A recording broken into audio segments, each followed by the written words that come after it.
O caráter se baseia nos frutos do Espírito Santo e não no talento. Lá na nossa igreja, nós temos o trabalho com as células, os pequenos grupos, e também nós temos também os ministérios. Os ministérios são importantes, são, mas eles não estão acima dos pequenos grupos. O ministério, ele existe para a organização, para espalhar os líderes, para fazer o trabalho do Senhor.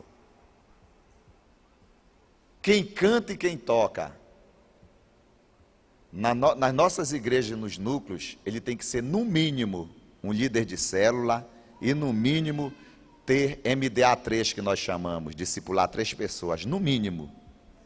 Quando você for na nossa igreja, qualquer pessoa que estiver cantando, dançando, fazendo qualquer coisa, se você vê alguém no acolhimento, no ministério de acolhimento, no mínimo ele é líder de célula e está discipulando 3 pessoas. Esse é o pontapé inicial.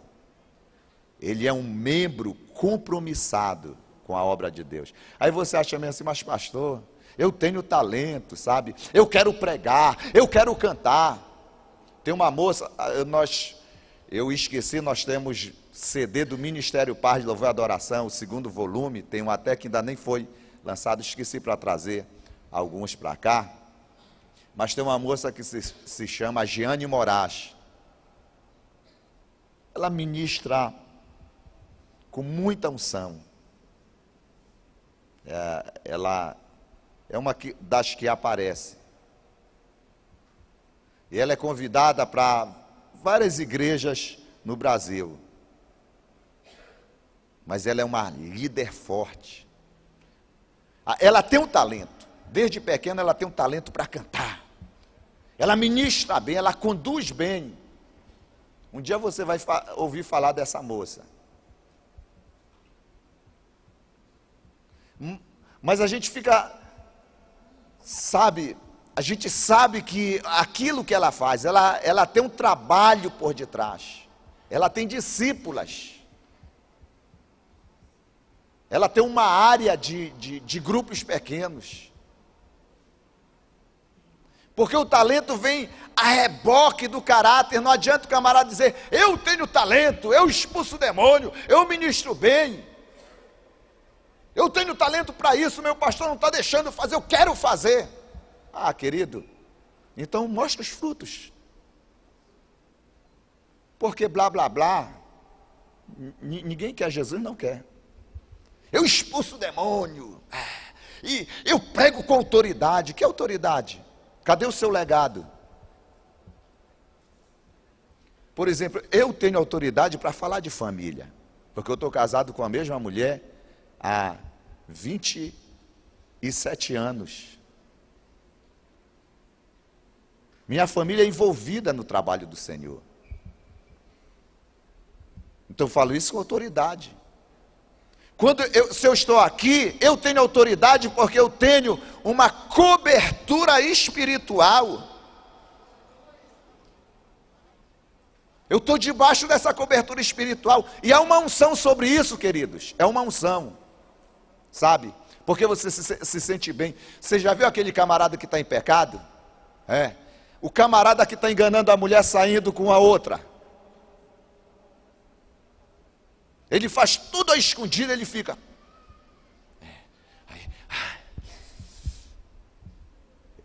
Ele quer fazer uma coisa, mas você sente que ele está com o freio de mão puxado.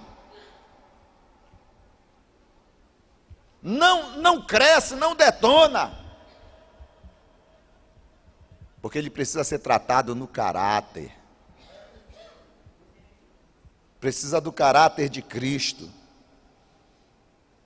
O talento é um dom natural que todo mundo pode mostrar, fazer. Frutos não, são evidências de um caráter aprovado. Fruto é outra coisa. É você mostra os frutos. Talento todo mundo pode ter, pode fazer, pintar e bordar. Eu quero ver fruto. E nós trabalhamos lá para a pessoa dar fruto. Se você planta uma mangueira lá no terreiro da sua casa, e na época de dar fruto ela não dá nada, o que você vai fazer? Você vai cortar. É inútil. Uma certa vez, tinha um determinado pastor que ele dizia: eu tenho 800 membros na minha igreja. E a igreja era até relativamente boa numa determinada cidade, mas todo dia, aliás, todo final de semana, tinha que ter um cantor de fora, alguém para animar aquele turno, porque o povo só vivia de festa em festa. Eu não estou dizendo que é errado fazer festa,